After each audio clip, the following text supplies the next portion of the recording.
breaking news on the Russia situation, looking at all the screens around me as well. The Wagner group, this mercenary group, are claiming that they've seized key military sites on the city of Rostov-on-Don in the south of the country. Security in Moscow and in St. Petersburg have been heightened to an anti-terror measure. The BBC News Russian sources also say that Wagner has taken control of military sites in Zoronezh, a city halfway between Rostov and the capital, Moscow. We're also hearing that they are about 600 kilometres away from Moscow. If you're wondering what this is all about, this is the Wagner mercenary group that were under the pay of Vladimir Putin in his attempt to take Ukraine. The Wagner group is blaming Russia for bombing, for using a missile on their troops, on the Wagner troops in Ukraine. And this has angered the leader of the group, who is Yevgeny Prigozhin, and he has vowed to topple Moscow's military leadership. Some of the wires are saying as well that Russia is facing an armed mutiny, and Yevgeny has been declared as a traitor. So that's what's happening. The images you're seeing are from Russia today. I must tell you that, of vehicles. It looks like they are in Moscow, but they look like Russian vehicles. So there's a march on Moscow at the moment. No intention yet as to what is happening, although Yevgeny Prigozhin has said that this isn't a military coup, that this is a march on the capital on Moscow, sorry, to say that they are unhappy with the way that Russia is behaving. So all of that, and that's the latest news. We will bring you more as and when it drops and as and when we can get it verified. But joining me now is Professor Anthony Glees, who's Professor at the Centre for Security and Intelligence Studies at the University of Buckingham. Professor, thank you so much for joining me this morning. It's a pleasure to see you as ever. This is a extraordinary turnaround, isn't it? Definitely. I mean, definitely. The worst time that Putin has had in his 23 years as Russian leader came last night with what he saw unfolding before him. One would need to see actual fighting in order to be able to say civil war has broken out in Russia. But what we're seeing, the pictures you just showed there, security is very tight. There are troops everywhere, including in Moscow. And I think we must conclude that what has been planned, there's always a backstory, of course, the things that were going on before we got to hear about them, was that a coup was being planned by the Wagner group. People want to know who the Wagner group are. And of course, Prigozhin had been the caterer, had been Putin's caterer. Right. Yeah. But like many autocrats, they take advice from all sorts of people. And Prigozhin certainly caught his ear. And this man uses convicts and Nazi, neo-Nazi types, got about 25,000 men. And people say, how can you, take on the Russian state with just 25,000 men? But they're 25,000 very battle-hardened, fanatical men. Why are they called Wagner? Some people say it relates to Richard Wagner, Hitler's favorite composer, and that this is, in a kind of historical sense, interesting too. Is the putsch? Is it a putsch? Is it like Hitler's putsch in 1923? Is it like the attempted putsch of Hitler's generals in 1944 against Hitler? All these things are now possible, and this could be the beginning of the end for Putin. I think it probably is. What's the likelihood of this being a march to show discontent as opposed to a coup? Well, it's a very good question, and a lot of people, including a lot of people who understand far more about these complicated events than I do, are saying that essentially what it was a bid for respect by Prigozhin. He did not think that Putin was giving him the power and authority that he wanted. When Prigozhin said that Putin had ordered the bombing of the Wagner group troops, that could have meant there was already discontent going on, and the bombing was a message by Putin for Prigozhin to pull back. But that hasn't happened. And what's so significant this morning is Putin's TV talk just a few minutes ago. You look at it, you see Putin pale, drawn. He seems to be ad-libbing. He doesn't seem to be speaking from a prepared script. But the words he uses are fateful. He talks about treason. He talks about a stab in the back.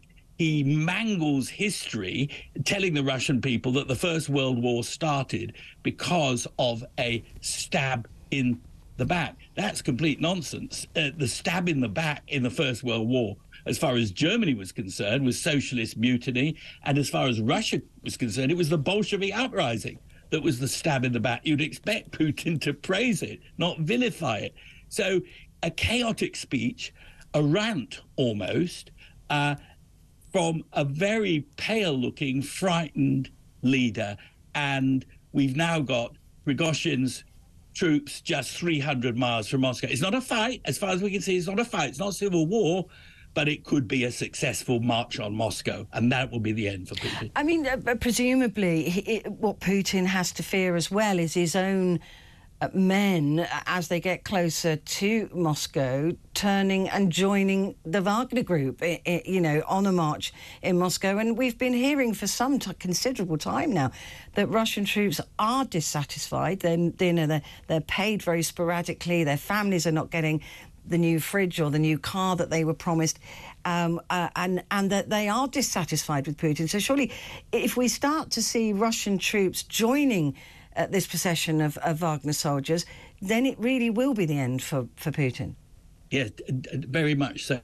I mean, people like me have been saying two things all along. When asked, how is the Ukraine war going to develop? We've always said Putin has got to be seen to be winning in order to win.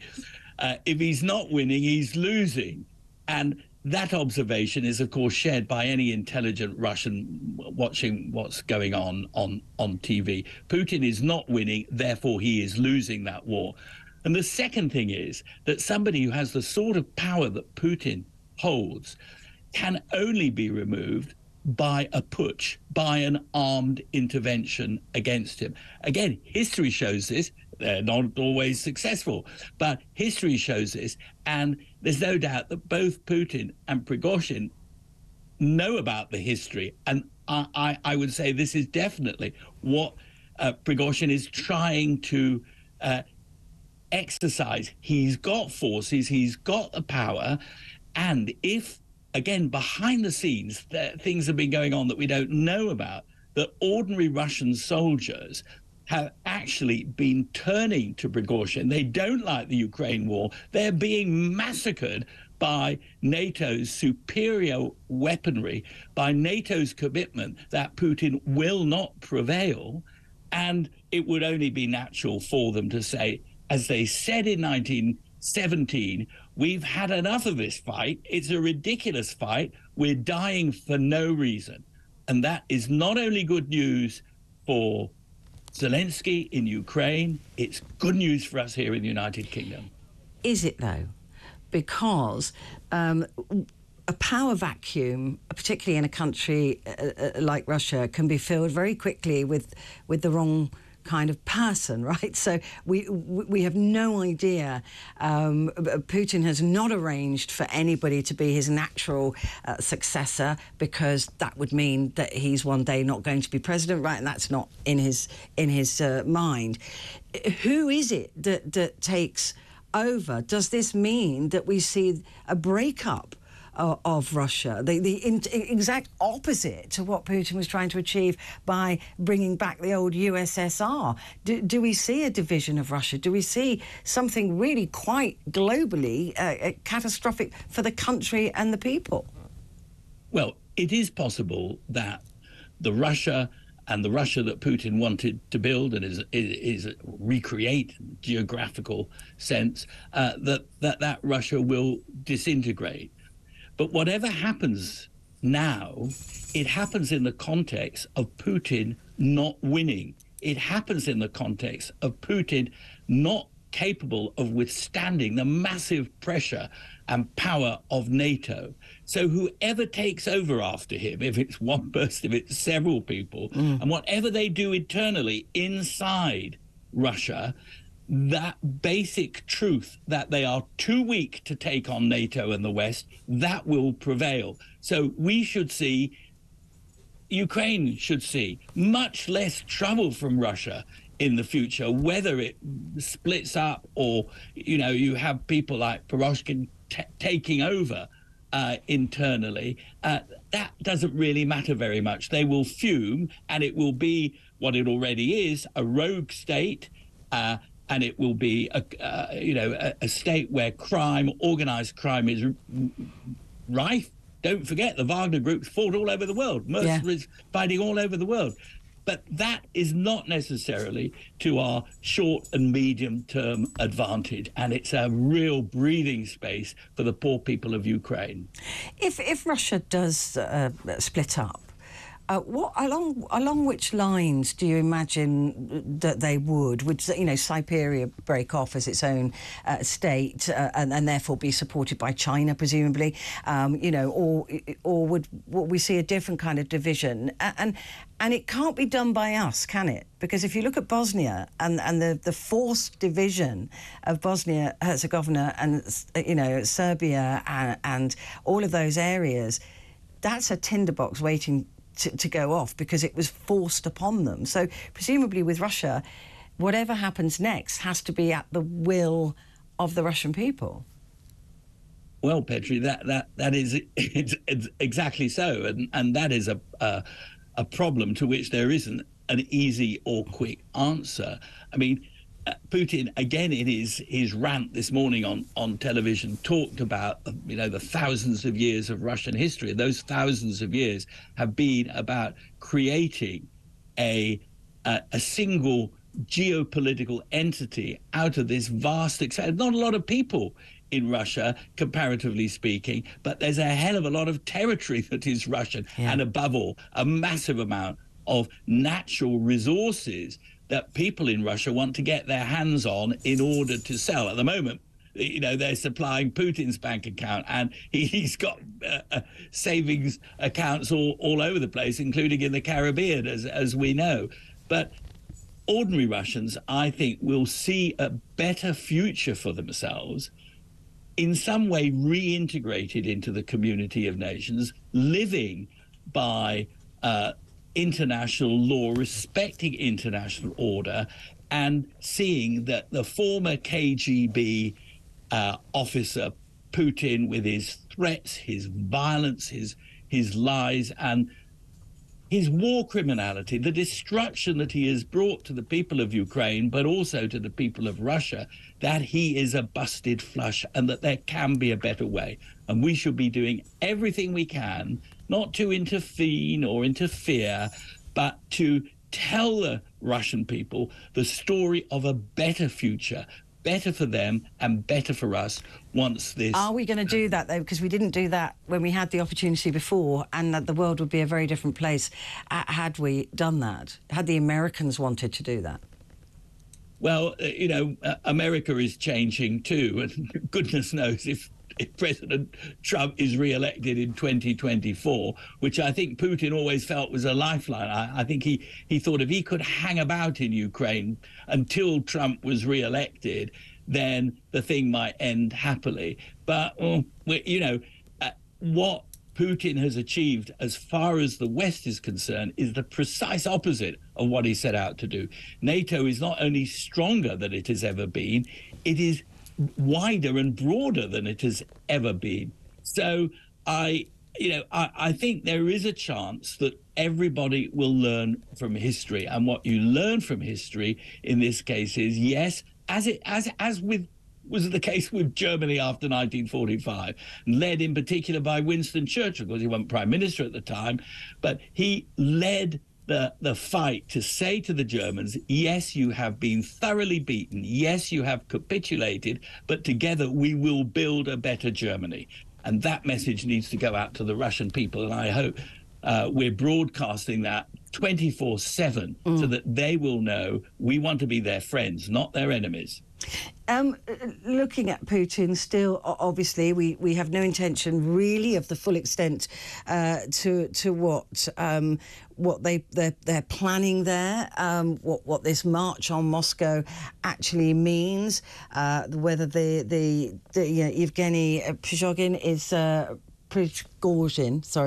is actually planning to do when he gets there. Is this likely to just evaporate, or do you see something much bigger and much more significant occurring in the next day or so? I see very significant events unfolding. It's possible that had Putin not said what he said this morning about treason, about stabbing the backs, he used the word treason at least 3 or 4 times. If he'd not talked about, as I say, he mangles history, gets it around the wrong way to say the First World War came out of mutinies in the army. It's not like that. But if Putin had not said these things, then those people who have said this was what Prigozhin was trying to do was to set up a situation where Putin gave him more of what he wanted, that a deal would have been possible, that it could have been managed. But Putin's speech makes that impossible. It's very clear that Prigozhin cannot deal with Putin in any decent way, but because Putin would seem to be the loser. Putin has now got to destroy Prigozhin and the Wagner group if he possibly can, if he is to retain his faith. But I don't believe that he can do that, because there is no sign that the Russian forces who should be loyal to Putin, are providing any kind of armed resistance to the Wagner group. Quite the reverse. All the indications are that it's the absence of fighting that is now worrying Putin. Yeah, he can get the tanks out into the streets and frighten the people of Moscow, as they must be terrified at the moment.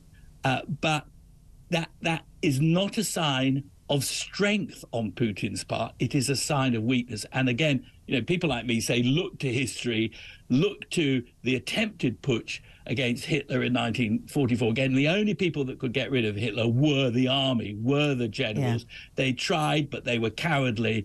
But they had the same plan of using a relatively small reserve army to march on Berlin, take Hitler prisoner, shoot him, whatever, and end the Second World War. So we don't know where Putin actually is right now, but I wouldn't be surprised if he were. I was going to say that he was on the next plane out of there. Yeah, is he I'd be even out of there if I were him. Yeah, is he? Well, where's he going to go? There's an international arrest warrant out for him, isn't there, for war crimes? Where is he? I mean, this is the thing. Is he actually even in Moscow? We've been hearing for months now that he's in a bunker somewhere with his family, out in the midst of nowhere. I mean, this will be telling as well, won't it? It will be. It will be. I mean, he's got this sort of fortress that we know about near Yalta, the Black Sea. There's far away from Ukraine, I have to say, and that is very heavily fortified. And certainly he will have huge bunker wherever he is in Moscow, if that is the case. As I say, I would get out of there. But the thing to note about Putin, too, particularly when comparing him with Hitler, and it's a perfectly reasonable comparison, Hitler clearly was suicidal. Hitler clearly was not prepared to be taken prisoner and preferred to shoot his wife, because he got married to his mistress, Eva Braun, to shoot his dog, or to poison, depending on which theory you take, and then to have his body burnt. A very cold, calculating, suicidal move. Putin is not suicidal. He's bonkers, he's pathological, he's a war criminal, he's highly dangerous and murderous, but I doubt that he wants to kill himself. And as far as Prigozhin is concerned, if he can get his hands on Putin, that gives him the opportunity, let's say, of a show trial, for example. Putin's been very keen on those for any internal dissidents sent to labor camps for saying that Putin might lose the war is wrong, etc. Prigozhin might be keen to give Putin a taste of his own medicine, a slice of his own cake, and put him on trial. All these things have suddenly become feasible. 24 hours ago, as far as we in the West knew, it was kind of moonshine. It was a stalemate in Ukraine, and we felt this was going to go on for some considerable time. 24 hours later, the whole thing could blow up in Putin's face. Completely, Joe. I mean, it's extraordinary how quickly this happened.